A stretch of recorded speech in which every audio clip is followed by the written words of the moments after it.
The summer of 2026 sizzles on.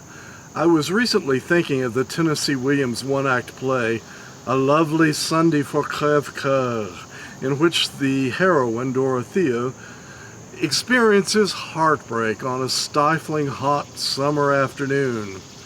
And then there's the film, The Summer of 42, where the characters played by Jennifer O'Neill and Gary Grimes first have sex and then they have heartbreak too. Well, there's lots of heartbreak in Europe, especially France, which is enduring its fourth heat wave of the year. Paris is to be into the hundreds in a day or two, yet again. And then there's the heartbreak most Americans should feel when they learn that our president, Donald Trump, had to get into a catering truck to escape his Air Force One jet, which might be the target of Iranian missiles. There's sort of a dichotomy between that scene and all the flag waving that goes on in the White House, because the view of most Americans in the world is not what the people drinking MAGA Kool-Aid think it should be. Today's plate is going to feature a broken heart. I hope you like it.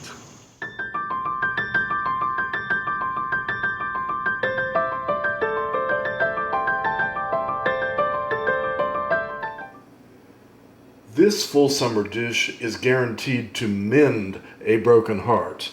It begins with blackberries. They are at their best right now, and this extraction really makes an exotic dish. I see little pieces of something there we don't want, which don't appear to be blackberries. Okay, so they need a dash of red wine, a very good white balsamic vinegar, a touch of honey. Even though this is savory, it needs it to balance the acid otherwise, and sprigs of fresh thyme. And that's it. We're going to turn it on and let this cook for a bit.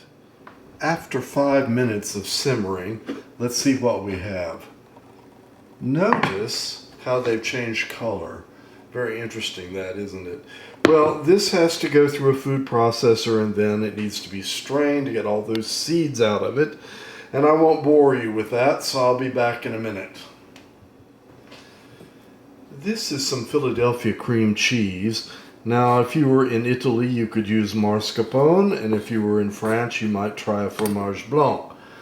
But some kind of cheese that lends itself to blending with a beautiful hue. So we're going to put part of that in there and see what we get. Oh, that's about right.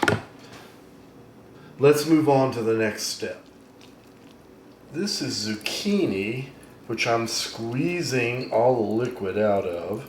It's been salted and just left sitting for a little bit. And you want to get all that water out of there. So you are left with something that looks like this. We need to put an egg in this.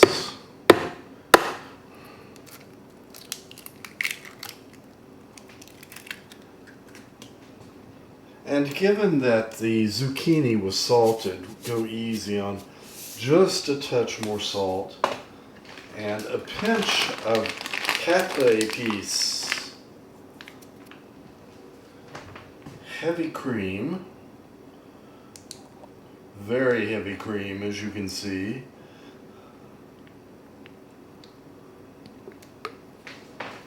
And finally, just a touch of potato or cornstarch. Then we mix all this up. I've pre-baked some tart shells. That's a regular circular one. This is a heart-shaped one.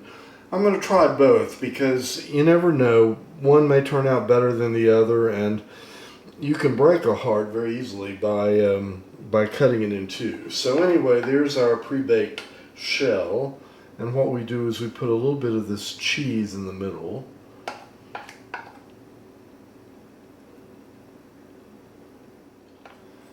Now the zucchini mixture goes in, and you just spoon that around.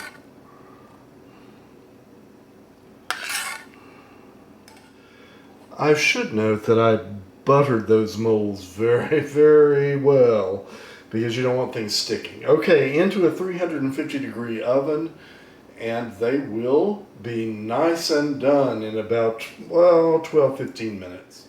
Here are our tarts, hot out of the oven. You can see that they're already beginning to fall a little bit. The souffle will do that. It's going to come down, and that's just fine. So once these are cool enough to handle, I will plate them. And I think I'll do both of them so you can see the heart-shaped one and then the regular round one. And that way you can decide which you like the best. You can leave a comment below and tell me which you prefer. But in any event, we have a lovely dish for an afternoon of Crève.